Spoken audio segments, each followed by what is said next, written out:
In this video, I'll look at defining rainfall for time-dependent storm data. This could be a cumulative type where we're doing time against total depth, or maybe incremental where you're doing time versus the incremental depth, time versus intensity, or maybe using a dimensionless curve where we'll do a total depth over a custom distribution. Quick review of the storm data dialog. Look at the different types of rainfall data that we can set up.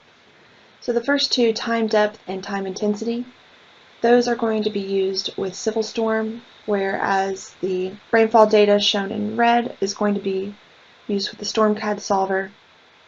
And then you can also create a custom rainfall using Civil Storm as well. In this video, I'm going to be focusing on what is in yellow, and I'll start with time depth. So when we want to create a new storm event, we're going to right-click and say New Time Depth, and then from here you're going to either specify that you want to add a return event from the storm event library, a dimensionless curve, or a return event.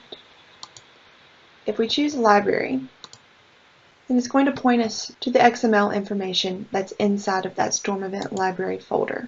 We're doing a storm event type of time depth. Whereas if we choose an event from a dimensionless curve, now we're going to see dimensionless rainfall curves available that we can apply different depths to.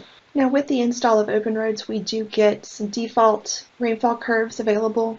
So we have, for instance, the SES 24-hour distributions that you could select. You also have some from Illinois. There's some custom distributions, and then here's some that are used in the Midwest. So we have these available to go ahead and use. You could select the distribution that you need, where you can specify your curve label, which is likely going to be the region and event year.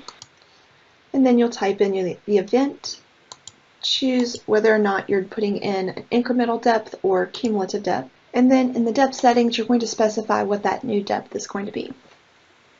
So depending on where you get your rainfall data, it might look something like this, where I have my data type set to depth, and then I would go down to my 24-hour duration over to my 50-year storm, and then key in that 4.47 depth.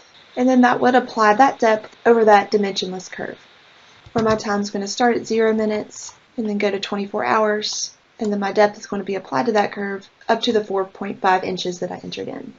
Now if you want to create a custom distribution, you're going to leave the storm data dialog and go into the engineering libraries dialog.